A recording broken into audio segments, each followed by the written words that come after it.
पुष्प 44 वनस्पतियों का स्वास्थ्य और अग्निहोत्र। मनुष्य जाति प्रतिवर्ष 375 अरब टन खाद्य सामग्री खा जाती हैं।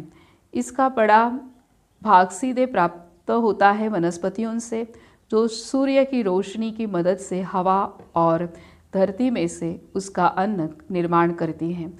शेष भोजन पशुओं से आता है, जो अनंत वनस्पतियाँ खाकर ही जीते हैं।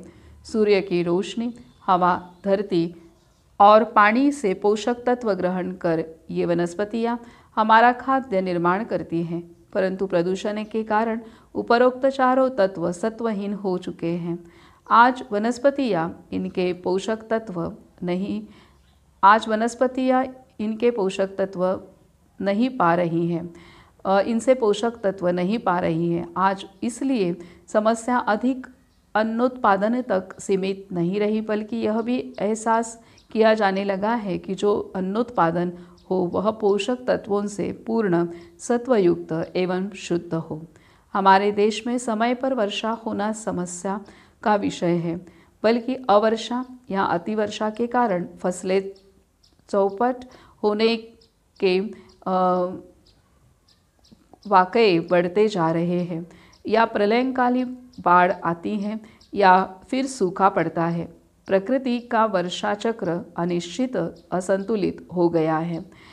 यदि समय पर वर्षा हुई भी तो वह पोषक तत्वों से पूर्ण होगी ही, यह नहीं कहा जा सकता। उदाहरणार्थ, कुछ स्थानों पर तेजाबी तत्वों से युक्त वर्षा हुई है, जो फसल के साथ साथ सारी जीव सृष्टि के लिए हानिकारक है।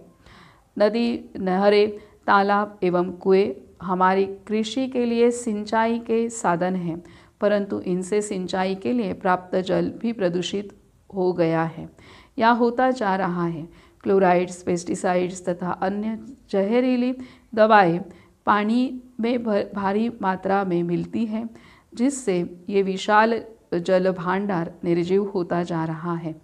इस पानी की फसल के लिए उपयोगिता नहीं रहती। वर्षा की अनिश्चितता, पृथ्वी के जल संसाधनों से प्राप्त पानी की निस्सत्वता का कारण ढूंढने पर सर्वव्यापी प्रदूषण ही गुनाहगार साबित होता है। मानव निर्मित प्रदूषण के अत्याचार का जवाब प्रकृति अपने भीषण प्रकोपों से दे रही है। सूर्य प्रकाश से पौधों को मिलने वाला जीवन प्रदूषण के कारण विकृत हो गया है। जंगल कटाई तथा सागर, नदी व तालाबों में फेंकी जाने वाली गंदगी या कूड़े कचरे के कारण पौधों की कार्बन डाइऑक्साइड ग्रहण एवं विपुल मात्रा में ऑक्सीजन के उत्सर्जन की प्राकृतिक क्रिया मंद हो रही है। विज्ञान ने रासायनिक खादों का आविष्कार किया। अन्न की बढ़ती हुई मांग को पूरा करने के लिए मनुष्य इन रासायनिक खादों का अंधाधुंध इस्तेमाल कर रहा है।